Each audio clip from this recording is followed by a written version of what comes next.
ठीक है, तो शुरू कीजिए। Good afternoon sir.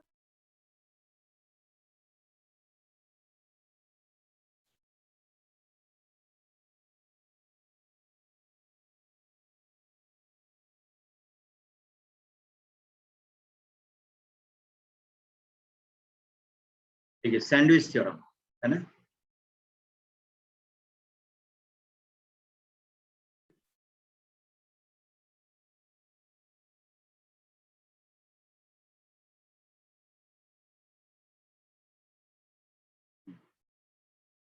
Sandwich theorem या एक्सक्यूज थ्योरम, इस पर लास्ट क्लास में लास्ट आवर में हमारी बात चल रही थी।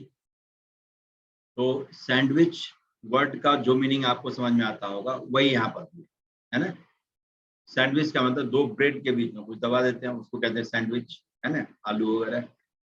तो वैसे ही यहाँ पर भी वही हालत है। एफएक्स अपना जो फंक्शन है वो जीएक्स और एचएक्स के बीच में दो ब्रेड की तरह जीएक्स और एचएक्स का बिहेवियर है, के बीच में सैंडविच है ना, दबा हुआ है। या स्क्वीज थ्योरम, स्क्वीज थ्योरम भी इसी नाम से। स्क्वीज का मतलब क्या होता है? निचोड़ना। तो एफएक्स जीएक्स और एचएक्स के बीच में स्क्वीज हो रहा है ना, उसको निचोड़ दिया, दबा दिया। तो इसी से इसका नाम स्क्वीज थ्योरम या सैंडविच थ्योरम पड़ा हुआ है ना। या साइंटिफिक नोमेनक्लेचर जब कभी भी किया जाता है तो कुछ ना कुछ रेलिवेंसी होती है ना। जैसे उसका नाम या तो इन्वेंटर के नाम पर होगा या नहीं तो समझ गए कि इन्वेंटर के नाम पर होगा, या नहीं तो फिर उसका कोई मायने मतलब होगा। ठीक है, तो यहाँ पर सैंडविच जो मीनिंग है बस उस मीनिंग के बेसिस पर ही इसको डिफाइन किया, इसको इसकी नेमिंग की गई है कि जीएक्स और एचएक्स के बीच में एफएक्स फंसा हुआ है, उसी को कहते हैं सैंडविच्ड होना। तो FX is sandwiched in between GX and hx, मतलब इस जीएक्स और एचएक्स के बीच में ही एफएक्स की वैल्यू हर हाल में होगी। तो अब एक ऑब्जर्वेशन ये कहता है, कहा कि दोनों बाउंड्री पर जो फंक्शन है जीएक्स और एचएक्स, उसकी वैल्यू किसी एक एक्स सी के करीब में है ना, किसी एक एक्स सी के करीब में दोनों की वैल्यू लगभग एक सी है ना। जैसे इस वैल्यू को कहेंगे लिमिट एक्स अप्रोचेस सी जी एक्स, ये जो वैल्यू है। और इसी सी पर जो एच एक्स की वैल्यू है वो ये है limit x approaches C H x. इसका कहना ये है कि इन दोनों में इतना डिफरेंस है कि इसको लगभग सेम माना जा सकता है ना। जैसे एक 1.9 है तो दूसरा 2 बहुत 0 के बाद में 1 है, दोनों लगभग 2 के करीब की वैल्यू है। तो इस तरह की हालत मैंने मैग्नीफाई करके दिखाया है जिससे कुछ डिफरेंस दिखे कि दोनों की वैल्यू अलग अलग है लेकिन डिफरेंस इतना कम है कि उसको सेम माना जा सकता है। तो आप एक बार शुरू समय नेटवर्क प्रॉब्लम हो गया था तो सुन नहीं पाया।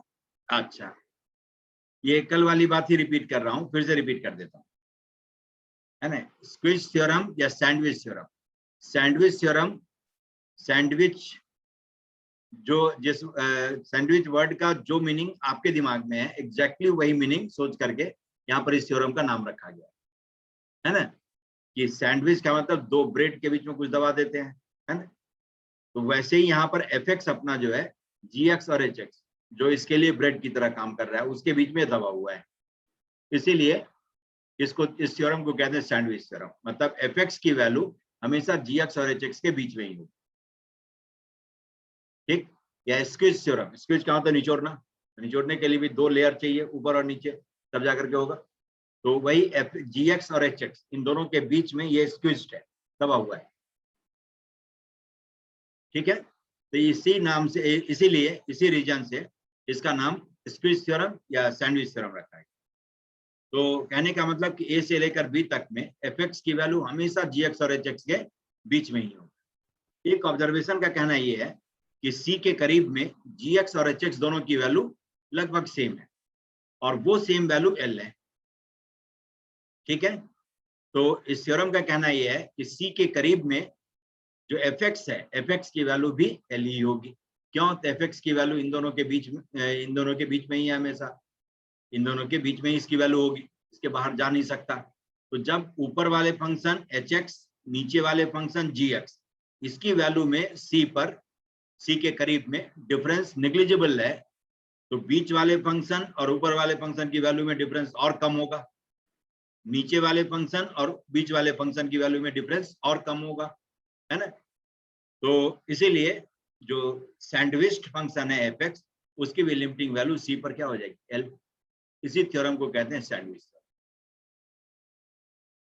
समझ गए कि जैसे gx की वैल्यू c के करीब में, ये 1.9 है ना, limit x approaches c gx, इसकी वैल्यू ये आ गई, और limit x approaches c hx, इसकी वैल्यू आ गई 2.0 के बाद में 1। तो दोनों को लगभग 2 कह सकते हैं, दोनों लगभग बराबर है। तो अब कहता है fx की वैल्यू जो होगी c के करीब में, limit x approaches c fx, ये होगा या तो 2. इसमें जितना जीरो है थोड़ा और ज्यादा जीरो डाल दे, है ना, थोड़ा और जीरो डाल दिया, या कुछ और 9 रख दिया, जितना 9 gx में था 2 4 9 और बढ़ा दिया, तो उसकी वैल्यू gx से ज्यादा हो गई, लेकिन hx से कम है। तो ये इस तरह की स्थिति है। तो जब gx और hx के वैल्यू में डिफरेंस नेग्लिजिबल था, दोनों को हमने सेम मान लिया, कि दोनों के हमने कहा 2 है, तो वो फंक्शन जिसकी वैल्यू इसके बीच में है, दोनों के बीच में है, तो इससे दोनों बाउंड्री वाले फंक्शन के वैल्यू का डिफरेंस और कम होगा, इसको तो और खुशी 2 कहा जा सकता है। तो इसीलिए इसकी भी लिमिटिंग वैल्यू 2 ही होगी। ऐसे थ्योरम को कहते हैं सैंडविच। चलिए अब जरा देख लें कि जो आपका बेसिक लिमिट है वो इसी से निकल के आता है। जैसे हमने लास्ट क्लास में देखा था, इन 0 to π/2 sin theta was less than theta, है ना, was less than tan theta, यही हालत है। 0 से π/2 के बीच में sin थीटा, थीटा और tan थीटा में यही इनइक्वालिटी है। और जब 0 शामिल कर दें इसमें, है ना, 0 को इंक्लूड कर देते, तो यहाँ पर इक्वालिटी का एक ऑप्शन दे देंगे। समझ गया कि equality comes in the picture when 0 is included, क्योंकि 0 पर तीनों की वैल्यू सेम हो जाएगी। ठीक, अब चलिए, अब थीटा 0 नहीं है तो उसके लिए, क्योंकि 0, हमें 0 पर राइट हैंड लिमिट चाहिए, 0 के जस्ट राइट साइड में वैल्यू चाहिए, है ना, हमें थीटा अप्रोचेज 0 प्लस इसकी वैल्यू चाहिए। तो ऐसे थीटा के लिए साइन थीटा की वैल्यू क्या होगी, पॉजिटिव। अब साइन थीटा से पूरे को डिवाइड कर दीजिए, तो sine theta upon theta is less than और equal to theta upon sine theta is less than और इक्वल टू tan थीटा और अपॉन साइन थीटा, लिखा सकता है। अब देखिए, तो 1 हो गया, इज लेस देन और equal to theta upon sine theta is less than और equal to 1 upon cos theta. ठीक है, ये आ गया, है ना। अब ये 0 से π/2 के बीच में, 0 से π/2 के बीच में ये वाली इनइक्वालिटी है। तो अब क्या करना है आपको कि थीटा अप्रोचेज 0 प्लस, है ना, थीटा अप्रोचेज 0 प्लस, इस पर इसकी लिमिटिंग वैल्यू निकाल लीजिए। तो limit theta approaches 0 plus 1 is 1। Right side में देखें तो limit theta approaches 0 plus 1 upon cos theta, this is 1, कि कॉस 0 इज 1। दोनों बाउंड्री फंक्शन की लिमिटिंग वैल्यू 1 आ गई। तो इसीलिए जो बीच में सैंडविच फंक्शन है ना, इसकी भी लिमिटिंग वैल्यू क्या होगी, theta upon sine theta is 1।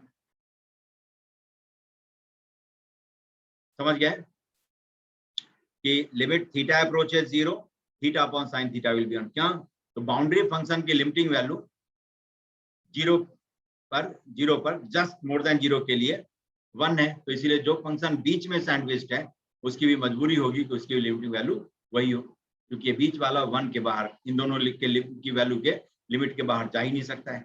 इसलिए limit theta approaches 0 plus theta upon sine theta is 1, और 1 का रेसिप्रोकल भी 1 ही होता है, तो इसलिए लिख लेते हैं theta approaches 0 plus sine theta upon theta is also.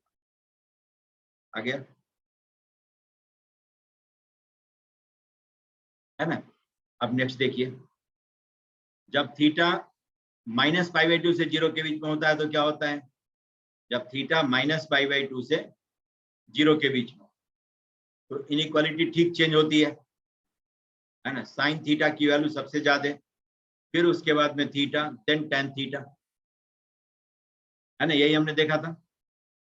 Sign theta is greater than और equal to theta is greater than और equal to tan theta if theta lies between -π/2 to 0, ये है। और इक्वालिटी 0 के लिए है। तब देखिए 0 पर लेफ्ट हैंड लिमिट निकालना हो तो आपको इस इंटरवल में ट्रीट करना होगा। If theta approaches 0 from negative side, will have to take theta less than 0, उसमें नहीं जा सकते। अब ऐसे थीटा के लिए साइन थीटा की वैल्यू क्या होगी, negative. Just less than 0 theta है तो इस पर साइन ऑपरेट करें तो इसकी वैल्यू नेगेटिव हो जाएगी, होगा। तो sine theta is less than 0। अब भाई तब ऐसे साइन थीटा से इसको डिवाइड कर दीजिए तो क्या आ जाएगा, sine theta upon sine theta is greater than और equal to theta upon sine theta is greater than और इक्वल टू टेन थीटा और अपॉन साइन थीटा। हो गया, तो इसे लिख सकते हैं 1 इज ग्रेटर देन और equal to theta upon sine theta is greater than और equal to 1 upon cos theta. ठीक, अब आप दोनों साइड लिमिट ऑपरेट कर लीजिए कि लिमिट थीटा अप्रोचेस 0 माइनस 1। जब 1 में थीटा है ही नहीं तो थीटा कहीं भी अप्रोच करे उससे क्या फर्क पड़ता है, 1 1 है, 1 रहेगा। और यहाँ पर देखिए limit theta approaches 0 minus 1 upon cos theta, तो 0 पर कॉस की वैल्यू होती है 1, तो 0 के करीब में भी जस्ट लेफ्ट हो या जस्ट राइट हो उसमें भी इसकी वैल्यू 1 ही होगी, 1 अपॉन 1 इज 1। तब लेफ्ट हैंड साइड और राइट हैंड साइड दोनों बाउंड्री पर इस फंक्शन की वैल्यू 1 है, तो वो फंक्शन जो इसके बीच में सैंडविच्ड है उसके भी लिमिटिंग वैल्यू क्या होगी, वही। तो therefore limit theta approaches 0 minus theta upon sine theta is also 1, मतलब left hand limit is also 1। ये पूरा कंप्लीट जानकारी नहीं देता है, एनसीईआरटी में भी नहीं है, सीधा डायरेक्टली लिख दिया है। क्यों लिखा है तो भी बताता है ना, कि लेफ्ट हैंड लिमिट और राइट हैंड लिमिट दोनों सेम है, तो therefore limit exist and limiting value is 1। यही तो है, ये आरएचएल था, right hand limit at theta equal to 0। ये आपका लेफ्ट हैंड लिमिट है LHL at theta equal to 0। समझ गए, और दोनों इक्वल है तो इसलिए लिमिटिंग वैल्यू आ गई। समझ गए। अब एनसीईआरटी में भी क्यों नहीं दिया है, ये प्रूफ किया है इसको, लेकिन वो एक ही शॉर्टकट में काम चला लिया है, मतलब ये वाली इनइक्वालिटी यूज करके लिख लिया है। तो देखिए ये वाली इनइक्वालिटी यहां पर भी और यहां पर भी दोनों में सेम है। देखिए दोनों सेम, क्या थीटा -π/2 से 0 के बीच में होता हो या थीटा 0 से π/2 के बीच में होता हो, theta upon sine theta is greater than और equal to 1 upon cos theta is less than और इक्वल टू 1। सेम इनइक्वालिटी, गलत, उल्टा हमने चेंज नहीं किया है पर ना, साइन थीटा से डिवाइड करके इनइक्वालिटी को चेंज करना, हाँ चेंज करना था। साइन थीटा नेगेटिव है तो इनइक्वालिटी तो चेंज होगी ना। देखिए अभी आप फंस जाते, लेस देन और equal to this, less than और इक्वल टू दिस, है ना। साइन थीटा नेगेटिव है, इनइक्वालिटी सेम कैसे रहेगी, लेस देन और equal to this, less than. अब देखिए अब ये दोनों सेम है, दोनों सेम है, तो इसीलिए एनसीईआरटी में डायरेक्टली उसी से काम चला लिया कि थीटा चाहे जस्ट लेस देन 0 हो या जस्ट मोर देन 0 हो, दोनों ही में रेशियो सेम है, तो इसीलिए सीधा लिखता है लिमिट थीटा अप्रोचेस 0। अब चाहे किसी भी साइड से 0 के अप्रोच करें तो लेफ्ट हैंड साइड की limiting value 1, right hand side की 1, तो बीच वाले की लिमिटिंग वैल्यू 1 और 1 के बीच 1 ही होता है ना, तो 1 ही इसकी वैल्यू हो। ठीक है, लेकिन हमारे लिए ये काम की चीज है, इसका कहीं पर भी यूज हो सकता है। ठीक है, मतलब रेशियो की वैल्यू सेम रहेगी, चाहे थीटा 0 को लेफ्ट साइड से अप्रोच करे या राइट साइड से। तो इसीलिए आप फॉर्मूले के तौर पर लिखते हैं limit, therefore limit theta approaches 0 sine theta upon theta is 1। ठीक है, और इसी में साइन थीटा को x ले लेते हैं, तो इसका मतलब theta will be sine inverse x। आप इस लिमिट को लिख सकते हैं जैसे थीटा 0 अप्रोच करता है, as theta approaches 0 x will also approach 0। आप लिख सकते हैं इसको limit x approaches 0 sine theta के जगह पर x लिखिए और थीटा के जगह पर साइन इनवर्स x। ठीक है, इसकी भी लिमिटिंग वैल्यू आ जाएगी 1। समझ गए? तो x upon sine inverse x की लिमिटिंग वैल्यू ये आ गई 1।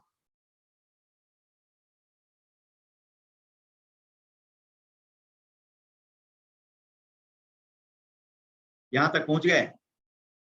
ये बेसिक लिमिट में काउंट होगा, है ना?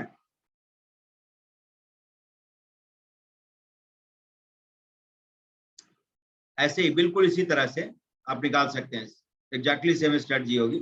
Limit theta approaches 0 tan theta upon theta is also 1। अब जैसे हमने साइन थीटा से डिवाइड किया था वैसे ही आप tan थीटा से डिवाइड करिए।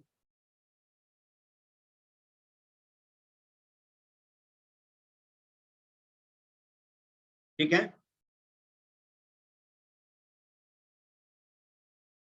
तो ये आ गया tan theta upon theta, theta approaches 0 is 1। फिर tan थीटा को x ले लीजिए।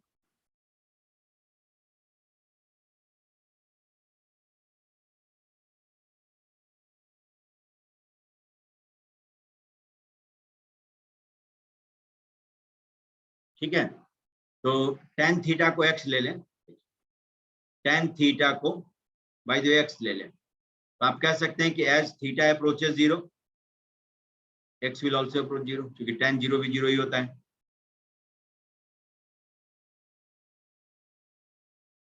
तो थीटा को आप कह सकते हैं tan इनवर्स x, क्योंकि -π/2 से π/2 के बीच में कुछ भी रहे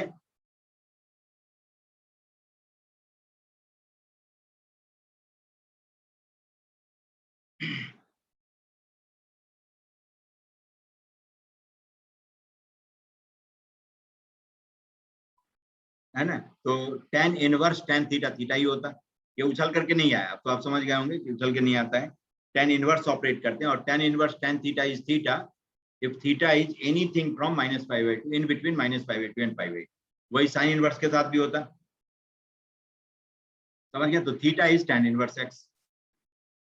तो आप लिख सकते हैं limit x approaches 0 tan inverse x upon tan inverse x। तो उल्टा भी वही हो जाएगा, है ना? तो मैं लिख देता हूं उल्टा ही करके सीधा, tan इनवर्स x अपॉन x इज आल्सो 1।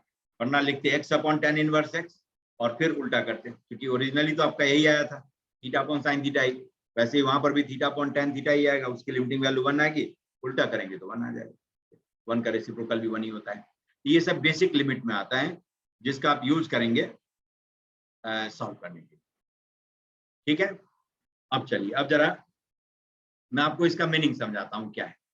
कि जब थीटा 0 के करीब में है तो कहता है sine theta is approximately equal to theta, या tan if theta approaches 0 then sine theta is approximately equal to theta, या tan थीटा कहेगा इज अप्रोक्सीमेटली थीटा, पर थीटा इन रेडियन में, है ना, डिग्री में नहीं लिख लेना है कि tan 30 degree equal to 30 degree, है ना, या tan 5 degree equal to 5 degree. 5 degree नहीं, 5 डिग्री का रेडियन मेजर में जो वैल्यू होता होगा वो होगा थीटा अप्रोचेस 0।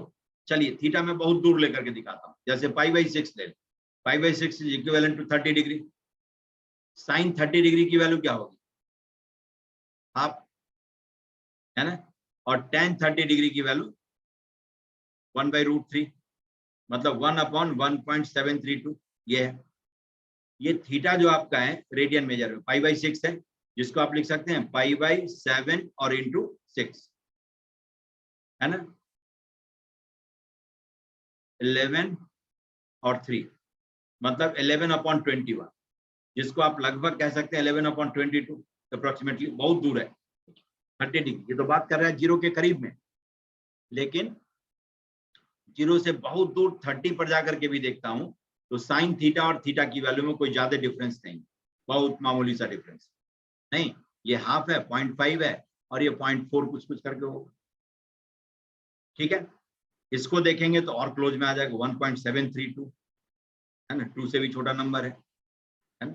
यहाँ पर भी 11/21 था, तो ये भी 2 से छोटा नंबर है। ये अपना 1/1 पॉइंट लिख सकते हैं, 10, 9, 11, 1.9 लगभग अप्रोक्सीमेटली 1/1.9। तो देख रहे हैं कि दोनों ही के करीब में ये थीटा है, 5/6 है। तो 30 डिग्री तक जब ये हाल है तो इसका मतलब 1 डिग्री 2 डिग्री हो तो पता भी नहीं चलेगा। और इसका यूज आप कर सकते हैं कहीं पर फिजिक्स का प्रॉब्लम सॉल्व करना हो, या है ना, कहीं पर इस सब की जरूरत हो, estimation other than mathematics. Mathematics में तो एग्जैक्ट वैल्यू लिखनी है ना। यहाँ पर फिजिक्स वगैरह में या कहीं पर भी मान लीजिए छोटे मोटे एंगल पर वैल्यू नहीं मालूम और लगता हो आपको ये वैल्यू आ जाए तो एस्टिमेट कर लूंगा कि ऑप्शन कौन सा सही है। तो आप लिखिए, जैसे साइन 5 डिग्री की वैल्यू लिखना होगा तो 5 डिग्री की वैल्यू रेडियन मेजर में निकाल लीजिए। 180 डिग्री पाई रेडियन, तो पाई अपॉन 180 और इंटू 5 ये कर लीजिए।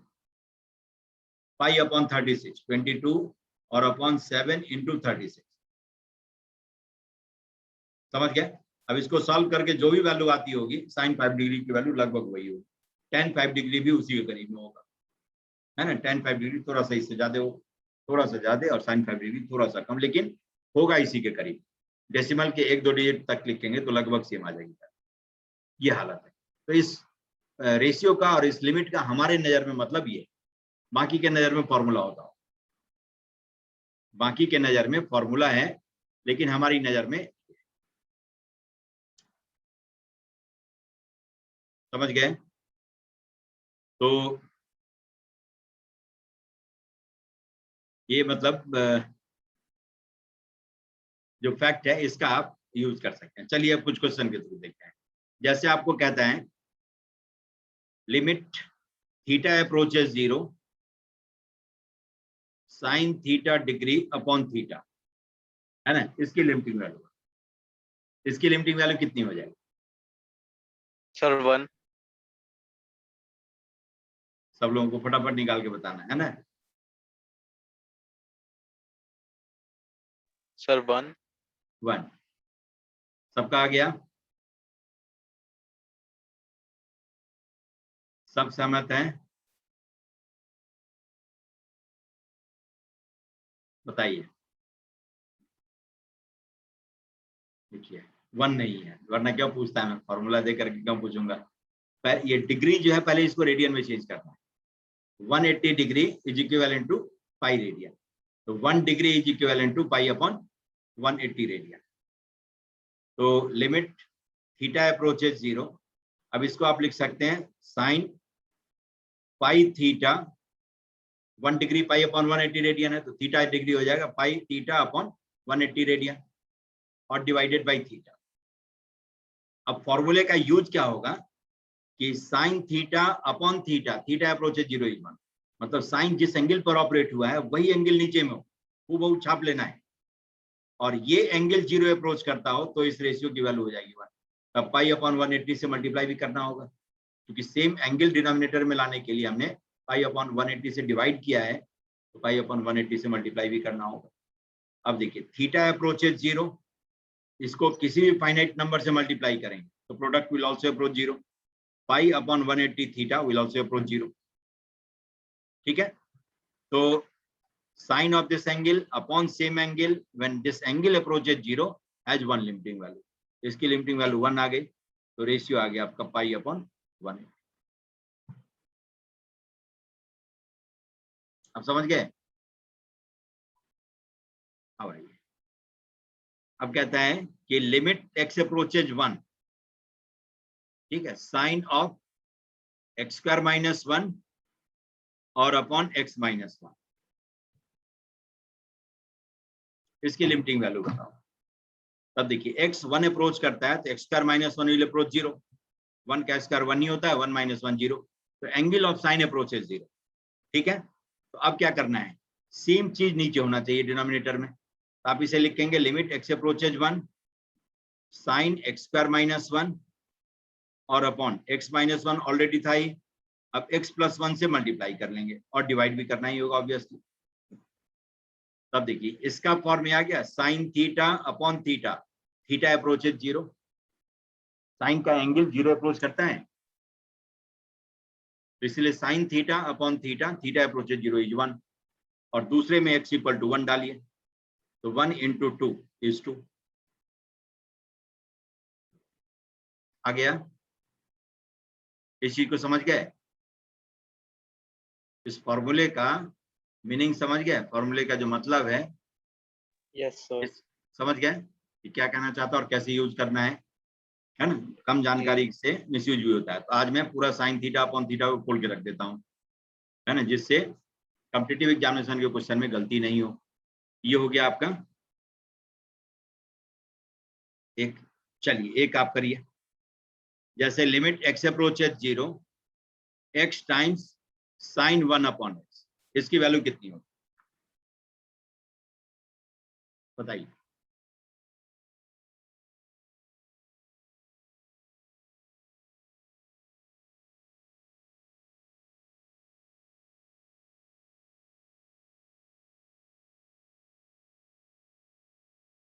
सर 1। सब लोगों का आ गया?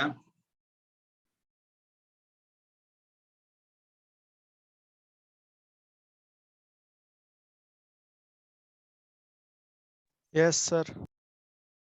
सबका आ गया?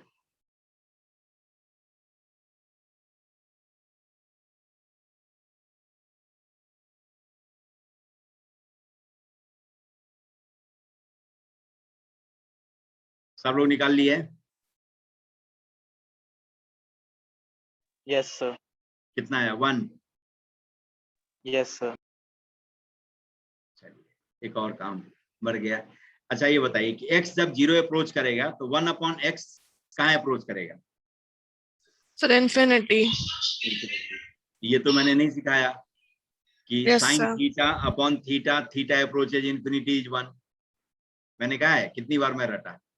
आपको लग रहा हो क्यों रिपीट कर रहा हूँ? अब देख रहे हैं इतनी बार रिपीट करने के बाद भी गलती हो रही है, नहीं हो रही है? इतनी बार रिपीट कर रहा हूँ, आपको लग रहा हो क्यों एक ही चीज को बार बार जोड़ दे करके कह रहे हैं, और गलती आपसे होती है वहीं पर। तो sine theta upon theta, theta approaches 0 is 1, ये नहीं कि थीटा अप्रोचेज इन्फिनिटी इज 1, है ना। इन्फिनिटी पर साइन थीटा और थीटा दोनों की वैल्यू सेम होगी कभी नहीं, 0 के करीब में, 0 के करीब में लगभग दोनों सेम होता है, तो इसलिए रेशियो 1 हो जाता है। लेकिन यहाँ तो एंगल इन्फिनिटी अप्रोच करता है। चलिए कोई बात नहीं है, लेकिन साइन है, बाउंडेड फंक्शन है। बाउंडेड फंक्शन उसे कहते हैं जिसमें लोअर और अपर लिमिट दोनों फिक्स हो, इन दोनों के बीच में ही वैल्यू इसकी होगी। मतलब बेशक ये दोनों बाउंड्री वैल्यू हो या नहीं हो, इससे मतलब नहीं है, लेकिन आपने कह दिया कि किसी फंक्शन की वैल्यू इन दो फाइनाइट लिमिट के बीच में है, तो फंक्शन इज कंप्लीटली बाउंडेड। जब सिर्फ आप ये कह पाए कि इससे ज्यादा नहीं है, तो ये अपर बाउंडेड होगी, है ना। चाहे ये जो लिमिट आपने दिया इससे ज्यादा नहीं है, वो लिमिटिंग वैल्यू उसकी हो या नहीं हो, ठीक है, कोई फर्क नहीं पड़ता है। लेकिन इससे ज्यादा नहीं है आपने कह दिया, तो फंक्शन इज अपर बाउंडेड। ऐसे ही इससे कम नहीं है तो लोअर बाउंडेड, समझ गए। और दोनों ही लोअर और अपर दोनों लिमिट फिक्स हो, इसके बीच में ही होनी है, या यहां से लेकर और यहां तक ही होनी है, तो उसे वैसे फंक्शन को कहते हैं कंप्लीटली बाउंडेड फंक्शन। तो sine x, sign theta is completely bounded, इसकी वैल्यू -1 से लेकर और 1 तक ही होगी, चाहे कितना भी जोर लगा ले। x को देखिए, x 0 अप्रोच करता है, अप्रोचिंग 0 है, और साइन 1 अपॉन x की वैल्यू होगी -1 से लेकर 1 तक कुछ ना कुछ, चाहे जो भी हो जाए, है ना। Approaching 0 into any number from -1 to 1 will always approach 0, इसकी लिमिटिंग वैल्यू आ गई 0, आ गया। जबकि आप क्या लिखे होंगे, साइन 1 अपॉन x और अपॉन 1 अपॉन x, आ गया साइन थीटा अपॉन थीटा, ठीक है। तो गलती से इसको नहीं कहना है, limit theta approaches π/2 sine theta upon theta, इसको क्या कहेंगे? ये भी 1 sine theta upon theta, theta approaches π/2 is 2 upon pi, ये इंडिटरमिनेट है ही नहीं, थीटा की जगह पर पाई बाई 2 रखिए, थीटा की जगह पर पाई बाई 2 रखिए, तो साइन 90 इज 1 और नीचे पाई बाई 2, तो रेसिप्रोकल हो गया 2/पाई। समझ गए? लेकिन सर आइडेंटिटी तो कुछ और कहती है।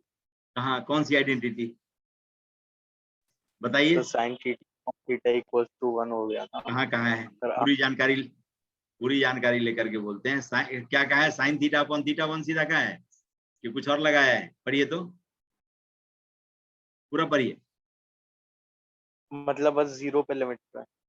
हाँ, व्हेन थीटा अप्रोचेस 0, ये नहीं कि थीटा कहीं भी अप्रोच करता हो, तब तो सीधा लिखता साइन थीटा अपॉन थीटा 1, तब तो दुनिया पूरे सब जगह साइन थीटा को थीटा लेकर के भागते रहता है। जी सर। हर जगह साइन थीटा थीटा के बराबर नहीं होता है, हर जगह टेन थीटा थीटा के बराबर नहीं होता है।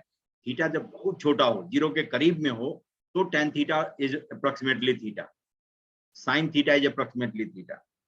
लेकिन थीटा कहीं पाई बाई 2 अप्रोच कर रहा है और तब भी कह रहे हैं 1, ये तो अनर्थ हो जाएगा। समझ गया पूरी जानकारी क्या है और अधूरी जानकारी किसे कहते हैं?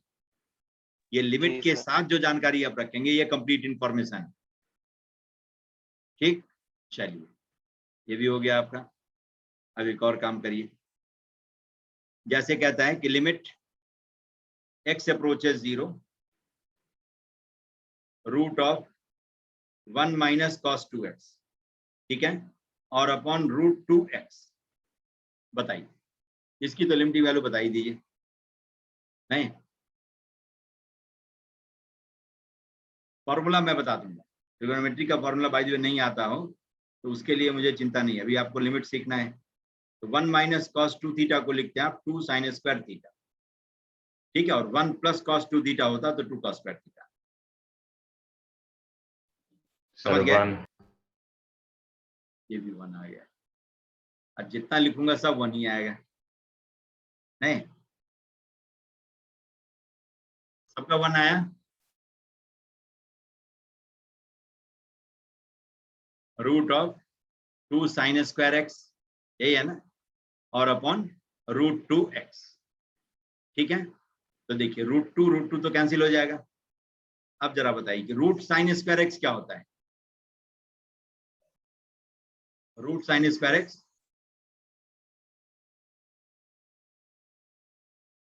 रूट एक्स स्क्वायर क्या साइन होता है? X, sine x sir x हो गए, रूट एक्स स्क्वायर एक्स होता है। Modulus of mod x. हाँ, ये बेसिक डेफिनेशन यही है। देख रहे हैं कि फंक्शन में बताया था कि root x square is modulus of x, और इस पर हमने काफी गलती की थी, ठीक है, और मैं बताया था कि इसके बाद भी आगे करवाऊंगा इस पर गलती कुछ। अब देखिए फिर बारी आ गई लिमिट में, फिर आगे जाकर के आगे बारी कहीं डिफरेंशिएबिलिटी में। तो देखिए रूट, ये हो गया रूट 2 और mod sine x. Root x square is modulus of x, है ना, इसको पॉजिटिव स्क्वायर रूट कहते हैं, वरना रूट एक्स स्क्वायर और माइनस रूट एक्स स्क्वायर कोई अंतर ही नहीं रह जाएगा। तो root of root 2 mod of sine x और अपॉन एक्स। अब जैसे ही मॉडुलस ऑफ साइन एक्स है और x 0 के करीब में, तो आपको दोनों लिमिट निकालना होगा। नहीं, क्योंकि 0 के करीब में साइन तो अपना साइन चेंज करता है,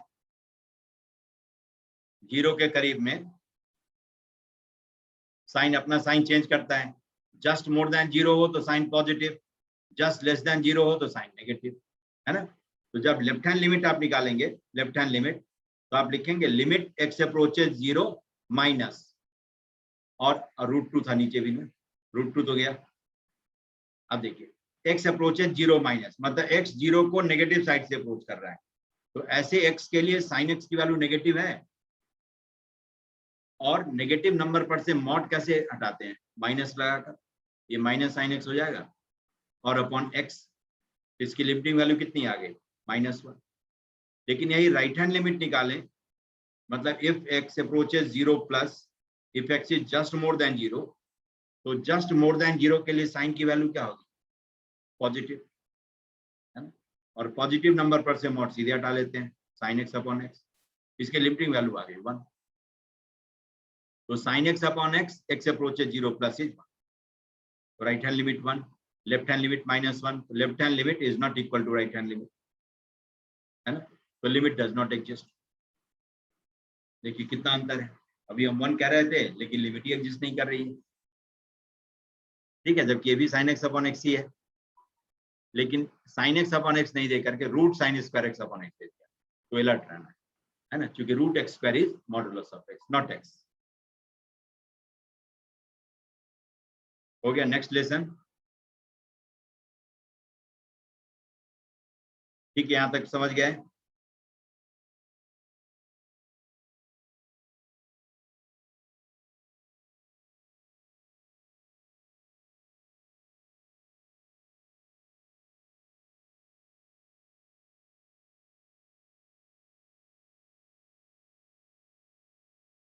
ठीक है, यहां तक पहुंच गए?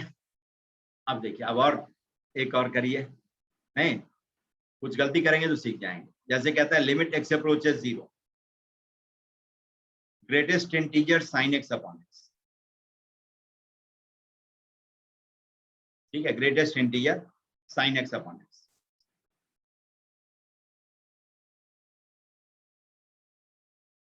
समझ गए? ये बॉक्स जो है आपका GIF है, ग्रेटेस्ट इंटीजर फंक्शन। अब इसकी लिमिटिंग वैल्यू बताइए।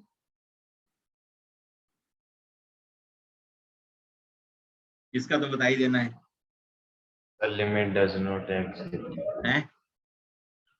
कौन जो जस्ट रिसेंट है वही, जस्ट रिसेंट वाला answer, limit does not exist. ऐसा नहीं, बीच में चेंज भी तो हो सकता है। नहीं सर, इसमें चेंज नहीं हो। नहीं, ये तो ऊपर के लिए है ना, लिमिट डज नॉट एग्जिस्ट, ये ऊपर के लिए। अब इसका बताना है आप, ठीक है, sin x अपॉन x, x अप्रोचेस 0 इज 1, लेकिन ग्रेटेस्ट इंटीजर ऐसा जिद्दी फंक्शन है कि जब आप कहेंगे इसको ये अप्रोचेज 1, तो कहेगा साफ साफ बोलो लेस देन 1 था कि ग्रेटर देन 1 था, क्योंकि 1 के करीब में तो है, 1 नहीं है ना। तो मान लीजिए आप कहेंगे कि ऐसी वैल्यू है 0.999 पूरी दुनिया में 9, तो कहेगा लो 0, ऐसे नंबर की ग्रेटेस्ट वैल्यू होती है 0।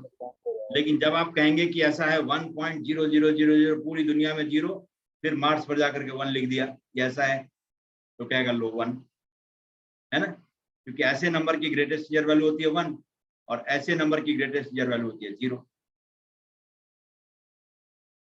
समझ गए पूरी बात?